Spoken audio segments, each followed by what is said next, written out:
Assalamualaikum warahmatullahi wabarakatuh. Alhamdulillah ala ihsanih wa syukru lahu ala taufiqihi wa amtinanih. Wa ashhadu an la ilaha illallah wahdahu la syarika lah ta'ziman li sya'nih. وأشهد أن نبينا محمدا عبده ورسوله الداعي إلى رضوانه.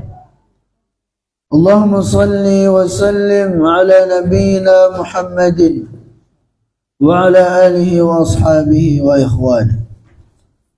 رب اشرح لي صدري ويسر لي أمري واحلل عقدة من لساني يفقه قولي. اللهم انفعنا بما علمتنا وعلمنا ما ينفعنا وزدنا علما ya rabbal alamin. Para jemaah yang ulun muliakan, puji dan syukur senantiasa kita panjatkan kepada Allah Subhanahu wa taala atas segala limpahan nikmat dan karunia yang telah Allah Subhanahu wa taala berikan kepada kita semua. Sebagaimana salawat serta salam senantiasa kita peruntukkan kepada Nabi kita yang mulia, Nabi besar Muhammad sallallahu alaihi wasallam. Begitu pula kepada keluarga beliau, kepada sahabat-sahabat beliau, kepada orang-orang yang selalu berusaha mengikuti dan menapaki jejak beliau hingga akhir zaman kelak. Para jemaah yang ulun muliakan, kembali kita pada malam Kamis ini bersama-sama duduk bermajlis di tempat yang mulia ini dalam rangka kita mengkaji firman-firman Allah dan sabda-sabda Rasulullah sallallahu alaihi wasallam, yang mudah-mudahan ya dengan sedikit usaha kita ini menjadi sebab kita mendapatkan fadilah-fadilah serta keutamaan-keutamaan yang Allah Subhanahu wa taala janjikan bagi mereka yang mau menghadiri majelis-majelis ilmu. Nah, para jemaah yang Allah muliakan, pada kesempatan yang lalu kita sudah membahas banyak hal tentang kewajiban untuk ikhlas kepada Allah Subhanahu wa taala dalam setiap amal perbuatan yang kita lakukan. Di mana Allah Subhanahu wa taala berfirman dalam Al-Qur'an, "Wa ma umiru illa liya'budullaha mukhlishina lahuddin." Yang artinya, dan tidaklah mereka diperintahkan melainkan agar mereka mengikhlaskan, memurnikan agama, memurnikan, mengikhlaskan amal ibadah hanya kepadanya, hanya kepada Allah Subhanahu wa taala satu-satunya. Ini menunjukkan kepada kita, ikhwanil a'izza, apapun amal ibadah yang kita lakukan, pastikan ibadah itu kita lakukan dengan penuh keikhlasan ya karena Allah Subhanahu wa taala. Karena sebagaimana sudah kita sampaikan, ikhlas ini ya keutamaan-keutamanya luar biasa. Selain kita diwajibkan untuk melaksanakannya dalam setiap amal soleh, itu juga dikarenakan syarat diterimanya ibadah itu adalah ketika dilakukan dengan ikhlas. Ya, maka sebagus apapun amal soleh yang dilakukan oleh seseorang, kalau dia tidak ikhlas dalam pelaksanaannya, maka ibadahnya itu akan sia-sia. Ibadahnya itu akan tertolak. Ibadahnya itu tidak akan pernah bernilai di sisi Allah Subhanahu wa taala. Karena sekali lagi, syarat dasar diterimanya ibadah adalah ikhlas. Makanya disebutkan dalam sebuah hadis yang panjang sekali, Rasulullah SAW menyebutkan tentang awal-awal atau orang yang termasuk awal-awal dilemparkan ke dalam api neraka. Siapa mereka? Pertama, kata Nabi SAW, adalah seorang yang dahulu mati di medan perang. Ya, nanti dia didatangkan ke hadapan Allah, kemudian Allah Subhanahu wa taala memperkenalkan kepada dia nikmat-nikmatnya di surga. Dia pun mengenal nikmat-nikmat Allah di surga. Lantas Allah berfirman, apa yang telah engkau lakukan untuk mendapatkan nikmatku ini? Dia mengatakan, jahatu fi sabilik, ya Allah, dahulu aku di dunia berjihad di jalanmu ya Allah, sampai aku mati di medan perang untuk mendapatkan semua ini. Kata Allah Azza wa Jalla, kadzabta, bohong kamu, ya, dusta kamu. Kamu dahulu di dunia berjihad supaya kamu dikatakan jari, kamu dikatakan pahlawan, pemberani, wa qad qil, dan sudah dikatakan di dunia kamu seperti itu. Maka kamu tidak akan mendapatkan bagian dari nikmatku di surga ini. Maka dia pun diseret, dilemparkan ke dalam neraka. Subhanallah. Bayangkan amalan yang besar. Jihad fisabilillah ini nggak main-main. Mengorbankan nyawa, ya, bahkan harta. Kan orang jihad itu bawa harta, bawa nyawanya, ya. Tapi ketika salah niat, nggak ada nilainya di sisi Allah Subhanahu wa ta'ala. Makanya dikatakan oleh para ulama, kam min amalin kabirin tusaghirun niyah. Betapa banyak amalan yang besar, harusnya dengannya dia mendapatkan pahala yang besar, harusnya dengan amalan itu dia mendapatkan surga, tapi gara-gara tidak ikhlas, sehingga apa? Itu semua tidak bernilai di sisi Allah Subhanahu wa ta'ala, bahkan dosa yang dia dapatkan. Ini bahayanya orang tidak ikhlas dalam beribadah ini. Sudah capek-capek, bukan dapat pahala, dapat dosa. Ya, tapi ini bukan berarti kemudian kita takut mengerjakan kebaikan. Ya, saya nggak usah lah mengerjakan kebaikan, nanti nggak ikhlas, nanti dapat dosa. Salah juga kayak gitu. Ya, makanya dikatakan oleh Fudail bin Iyad apa? Meninggalkan amalan karena manusia, karena takut riya, itu sendiri. Melakukan amalan karena manusia itu syirik. Sedangkan ikhlas adalah ketika Allah Subhanahu wa ta'ala menyelamatkan seseorang dari keduanya. Maka ya ibadah laksanakan, tapi jaga hati kita. Jaga hati kita dari mengharapkan ya pujian manusia, mengharapkan sanjungan manusia, mengharapkan keuntungan-keuntungan dunia dengan ibadah yang kita lakukan. Pastikan ibadah yang kita lakukan adalah karena Allah Azza wa Jalla. Nah, kemudian keutamaan yang lainnya dari ikhlas selain itu adalah syarat diterima ibadah. Bahwasanya dengan ikhlas, ya, seseorang akan mendapatkan pahala atas setiap amal soleh yang sudah rutin dia lakukan, walaupun ianya tidak sempat melaksanakannya ketika ada udzur syar'i. Ya, ini sudah kita sampaikan. Sebagaimana sabda Nabi SAW, "Idza maridal abdu aw safara, kutiba lahu ma kana ya'malu muqiman sahiha." Artinya, apabila seorang hamba itu dia sakit atau dia safar, maka Allah Subhanahu wa ta'ala akan tuliskan bagi dia pahala-pahala dari amal soleh yang sudah rutin dia lakukan ketika dia meninggalkannya karena sakit atau karena safar tadi itu. Nah, ini ya kenapa dia dapatkan? Karena hatinya yang ikhlas, hatinya yang tulus. Dalam hatinya mengatakan, kalau saya sehat, saya akan kerjakan ibadah ini. Cuman gimana lagi, saya sakit. Ya, kalau saya tidak sedang safar, saya akan kerjakan puasa-puasa sunnah yang rutin saya lakukan, sholat-sholat malam yang rutin saya lakukan, saya akan lakukan. Cuman saya ini sedang sakit, saya ini sedang safar. Nah, sehingga karena niatnya yang tulus, yang ikhlas ini, kata Nabi SAW, dia akan tetap mendapatkan pahala persis seperti dia melakukannya. Ini keutamaan dari orang yang ikhlas dalam melaksanakan amal ibadah. Nah, sekarang kita masuk pada Bagaimana cara kita untuk meraih keikhlasan itu sendiri? Wa tahsilul ikhlas yakunu bi'iddati umurin, dan meraih, menghasilkan keikhlasan pada diri seorang hamba itu bisa dilakukan dengan beberapa perkara-perkara berikut. Pertama adalah al-haya minallahi ta'ala wa ta'zimuhu.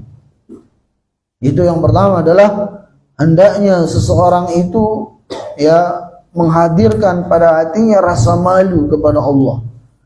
Rasa malu ketika kemudian dia beribadah bukan karena Allah. Kemudian juga dia hadirkan pada dirinya pengagungan kepada Allah Subhanahu wa ta'ala. Dan sungguh ikhwani al-a'izza, semakin seseorang itu mengagungkan Allah Subhanahu wa ta'ala, maka dia akan semakin ikhlas dalam setiap amal soleh yang dia lakukan. Ya, itu pasti. Semakin seseorang kurang dalam pengagungannya kepada Allah, semakin sulit dia akan ikhlas. Apalagi dia kadang lebih mengagungkan makhluk, lebih mengagungkan manusia. Sehingga dalam beribadah selalu yang diharapkan adalah ridha manusia, pujian manusia, sanjungan manusia. Ini kenapa? Kenapa ini terjadi? Karena kurangnya pengagungannya kepada Allah. Bagaimana kita bisa mengagungkan Allah dengan sebenar-benarnya? Ya, fahami sifat-sifat Allah, fahami nama-nama Allah Subhanahu wa ta'ala.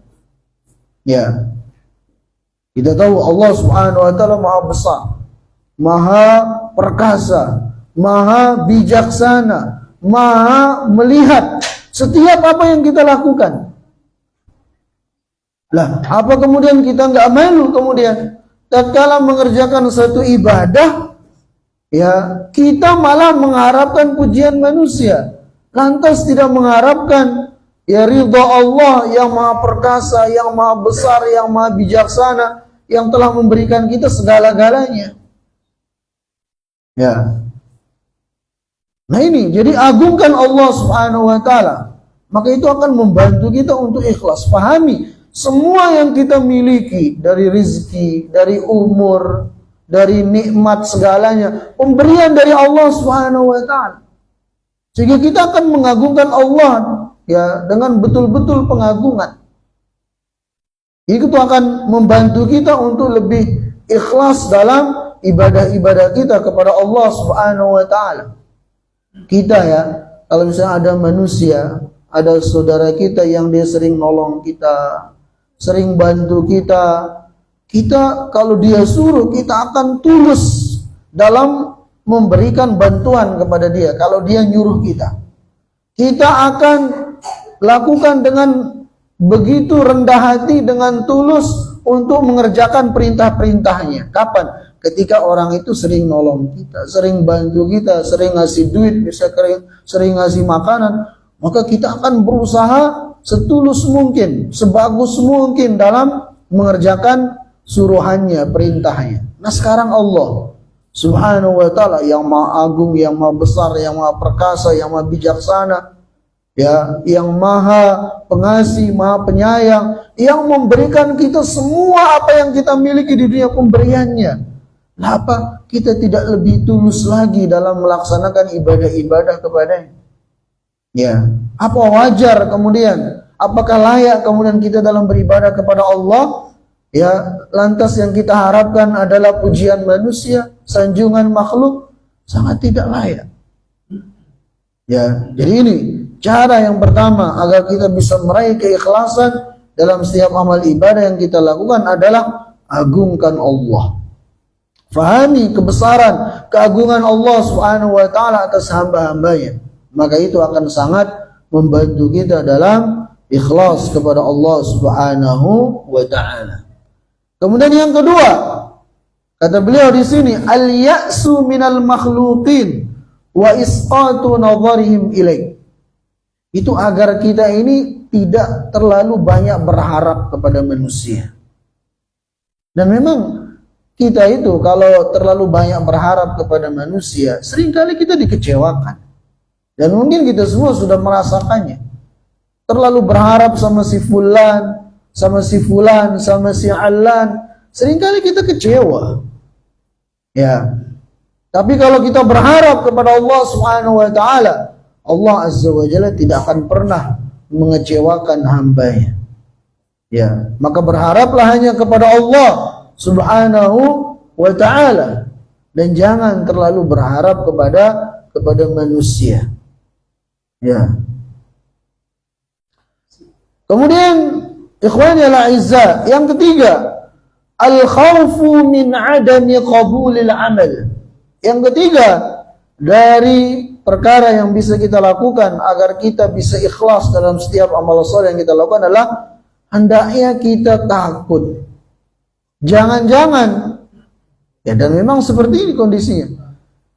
Ketika kita mengerjakan ibadah karena selain Allah, ibadah-ibadah kita itu akan tertolak. Ya, tidak akan diterima oleh Allah Subhanahu wa taala. Hendaknya kita khawatir akan hal ini. Ya. Jadi ketika kita timbul pada diri kita rasa mengharapkan pujian sanjungan manusia, hadirkan pada diri kita. Ya, nanti kalau saya mengharapkan pujian manusia, ibadah saya ini akan tertolak. Ibadah saya ini tidak berpahala. Ibadah saya ini akan sia-sia. Ya kan? Nah, di sana kita akan berusaha insya Allah kemudian untuk memperbaiki niat kita. Ya. Jadi fahami betul bahwasanya setiap ibadah yang kita lakukan tidak karena Allah itu tidak akan diterima oleh Allah Subhanahu wa taala. Hendaknya kita takut akan hal itu. Kemudian yang keempat, muraqabatullah taala fil khulwati wal julwah. Supaya kita bisa meraih keikhlasan kepada Allah Subhanahu wa taala adalah hendaknya kita menghadirkan pada diri kita ini muraqabatullah. Itu apa? Perasaan selalu diawasi oleh Allah Subhanahu wa taala. Baik ketika kita bersendirian ataupun ketika kita di hadapan orang banyak. Dan ini tingkatan seorang mukmin tertinggi adalah ketika dia sudah sampai derajat muhsin. Ya, kan derajat agama itu 3. Sebagaimana dalam hadis Jibril. Pertama apa? Islam. Orangnya namanya muslim. Kemudian di atasnya lagi iman. Orangnya namanya mukmin. Kemudian di atasnya lagi namanya ihsan. Orangnya namanya muhsin, orang yang melakukannya. Jadi Islam, iman, ihsan, muslim, mukmin, muhsin. Nah, yang tertinggi adalah ketika seseorang itu berada pada derajat ihsan. Apa itu ihsan? Kata Nabi SAW, an ta'budallaha ka'annaka tarahu, fa illam takun tarahu fa innahu yaraka. Itu ketika Anda menyembah Allah Subhanahu wa taala seolah-olah Anda melihat Allah. Kalaupun Anda tidak melihat Allah Subhanahu wa taala, yakinlah bahwasanya Allah Subhanahu wa taala Maha melihat apa yang Anda lakukan. Nah, orang kalau sudah merasakan muraqabatullah, apa yang dia lakukan, dia sadari Allah Maha melihatnya, ya, maka itu akan sangat membantu dia untuk ikhlas dalam setiap amal ibadah yang dia lakukan. Ya, dia takut, oh, ini saya kalau mengerjakan ibadah ini Allah lihat saya ini kalau nggak ikhlas. Ya, sehingga itu akan menjadikan dia berusaha untuk menjauhi riya, menjauhi sum'ah. Karena dia tahu Allah melihat apa yang dia lakukan. Ya, ibarat seorang tukang yang bekerja misalnya dalam pembangunan, ya, di sana ada mandornya yang selalu melototin dia. Maka dia akan berusaha begawi sebagus yang bisa dia lakukan. Oh, mandornya selalu melihat. Dia akan berusaha bekerja sebaik mungkin. Nah, itu gambarannya. Begitu pula seorang mukmin, ya, seorang yang muhsin, ketika dia merasa setiap amal soleh yang dia lakukan itu Allah Subhanahu wa taala Maha melihat, maka di sana dia akan selalu berusaha untuk ikhlas dalam setiap amalan yang dia lakukan, hatta itu dalam perkara-perkara kecil. Makanya para ulama mengatakan apa? La tanzur ila sigharil ma'asi walakin inzur ila man ta'asi. Anda itu jangan melihat kepada kecilnya dosa, tapi lihat siapa yang Anda dosai.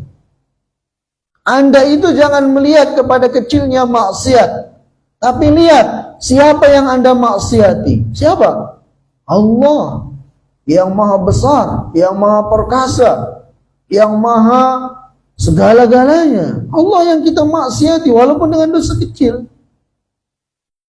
Ya. Nah itu.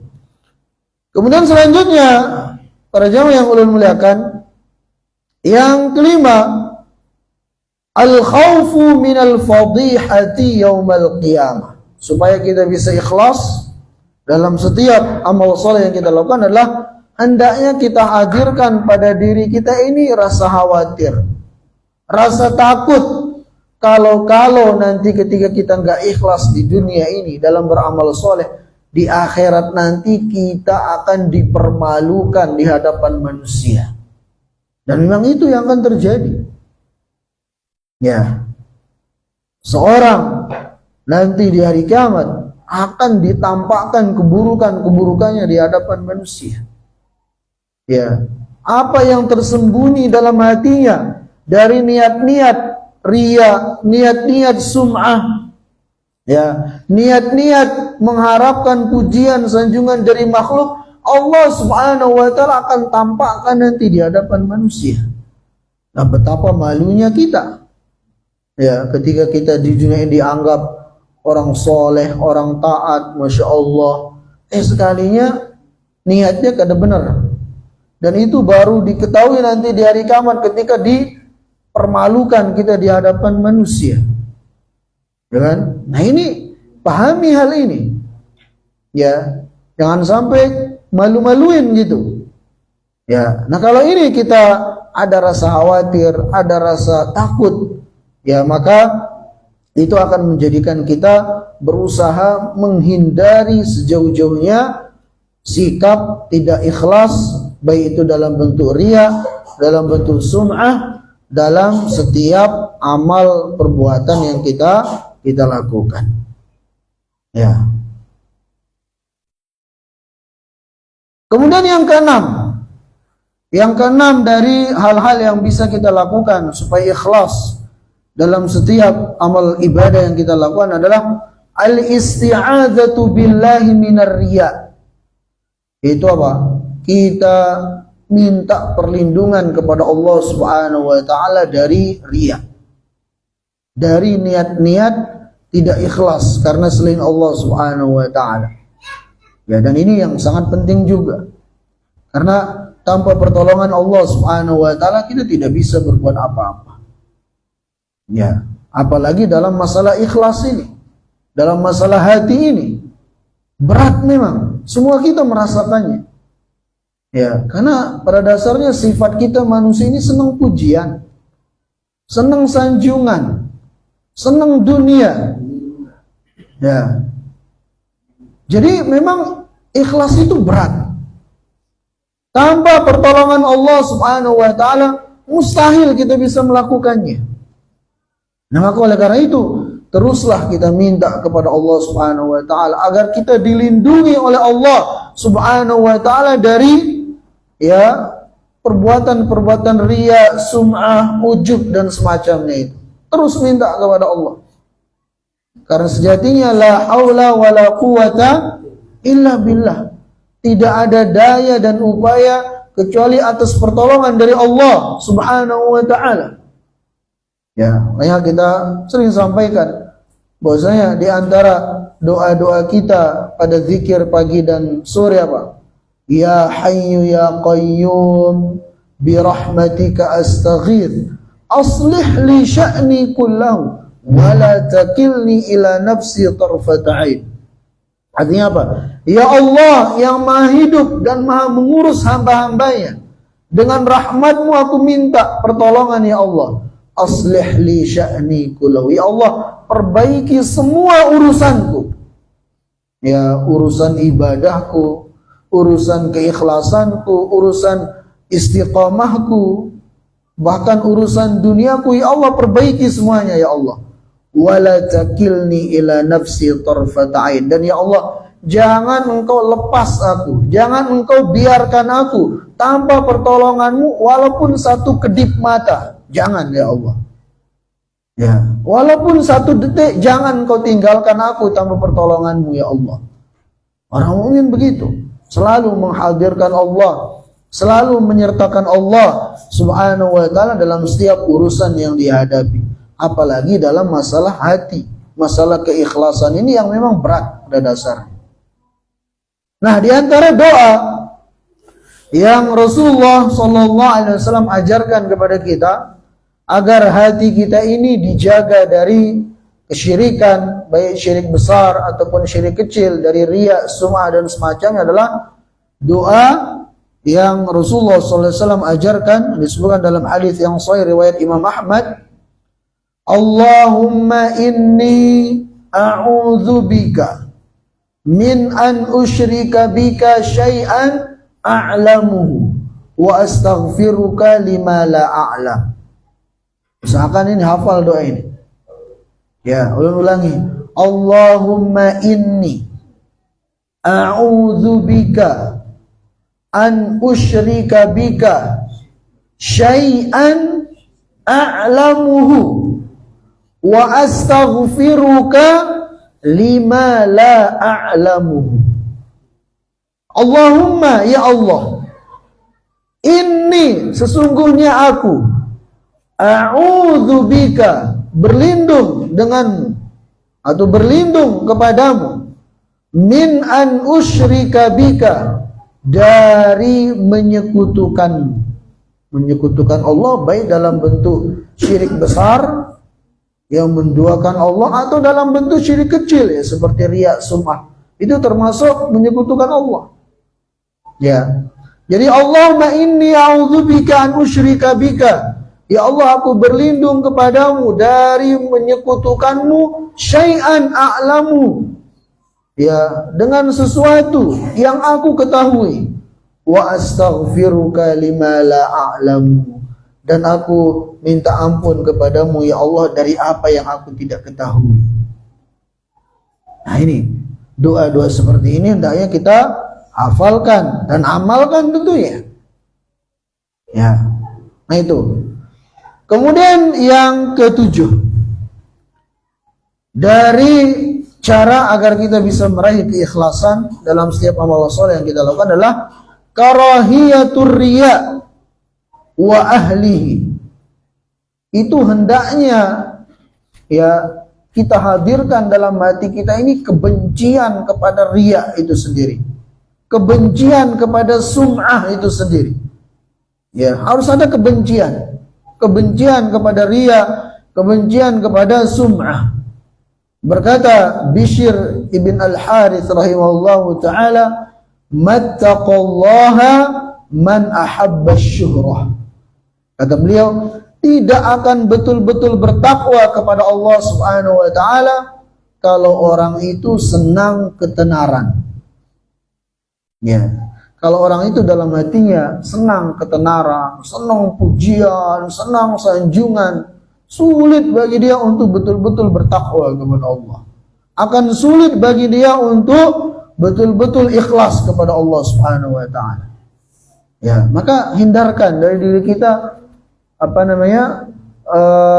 perasaan ketenaran, ya, senang dipuji dan semacam. Berusaha kita singkirkan itu semua.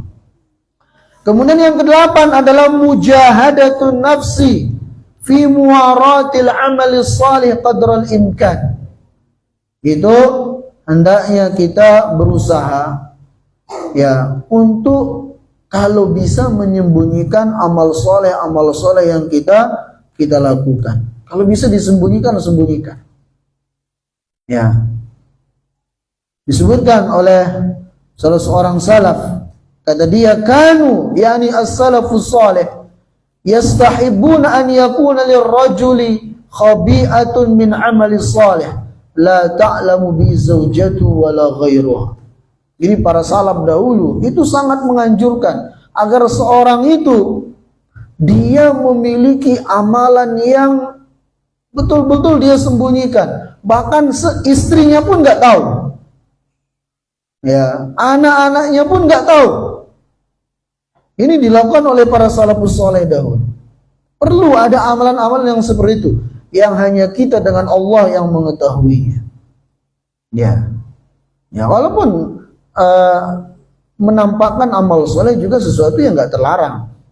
Ya, makanya dalam Al-Quran Allah berfirman, in tubdus shadaqat fani'immaha wa in tukhfuha wa tu'tuhal fuqara fa huwa khairul lakum. In tubdus shadaqat fani'immaha, ya, ni'am.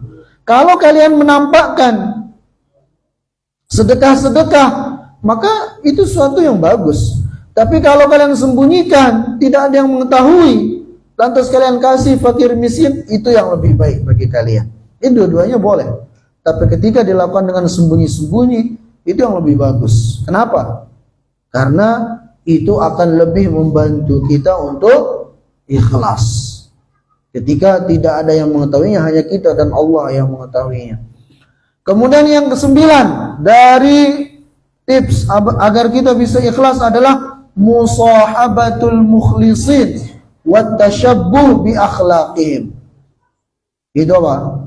Berteman dengan orang-orang yang ikhlas dan berusaha menyerupai akhlak mereka, keikhlasan mereka dalam setiap amal ibadah yang mereka lakukan. Nah, ini juga perlu. Kita kalau melihat orang-orang yang tulus, yang ikhlas dalam beribadah, tidak mengharapkan sanjungan pujian manusia, itu akan sangat membantu kita. Ya, kadang kita baru bersedekah 100.000 sudah keluar-keluar sana sini. Ada orang sedekah 100 juta, nggak ada yang tahu. Ya, diam aja. Ya, ulun ada kenal di Jakarta, termasuk orang terkaya di Jakarta. Itu subhanallah, selalu berusaha menyembunyikan amalannya.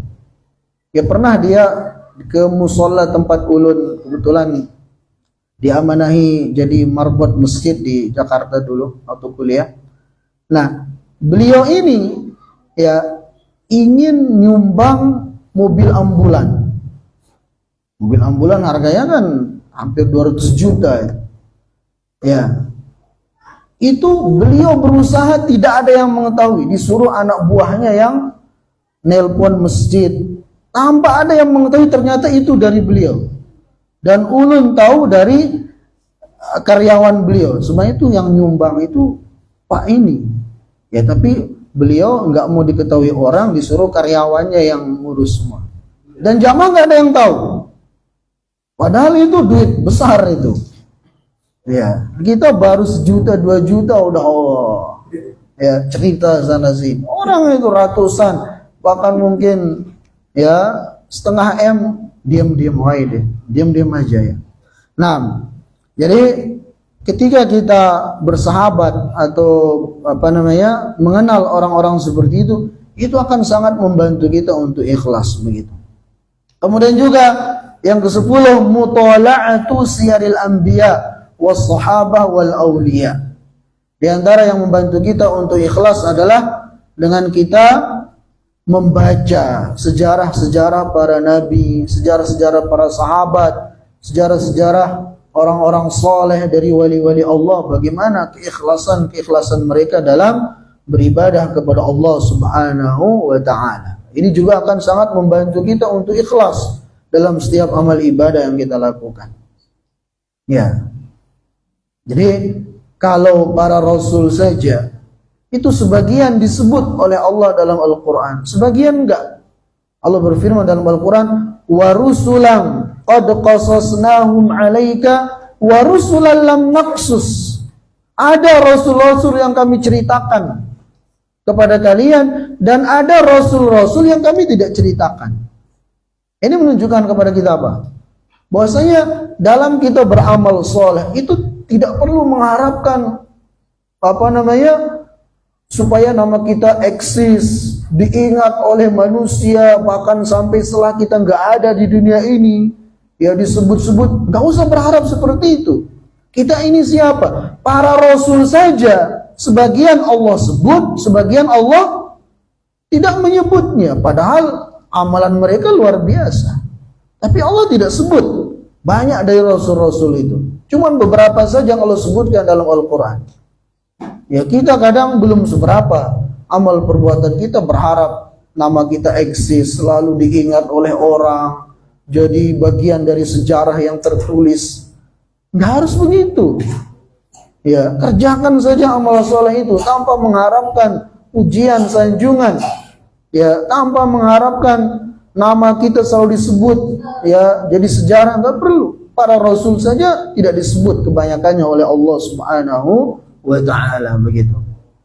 Nah, jadi itu dia 10 hal yang disebutkan oleh Syekh di sini dari hal-hal yang bisa membantu kita untuk ikhlas dalam beribadah kepada Allah Subhanahu wa ta'ala. Nah, kemudian di sini beliau menyebutkan beberapa kisah-kisah orang-orang terdahulu tentang bagaimana ya keikhlasan mereka dalam beribadah kepada Allah Subhanahu wa ta'ala. Nah, namun cuman dikarenakan waktu sudah habis, kita cukupkan saja. Insyaallah kita lanjut pada pembahasan berikutnya pada kesempatan yang akan datang. Naktafi bihadza, subhanakallahumma wa bihamdika, asyhadu an la ilaha illa anta, astaghfiruka wa atubu ilaik. Assalamualaikum warahmatullahi wabarakatuh. Waalaikumsalam warahmatullahi wabarakatuh.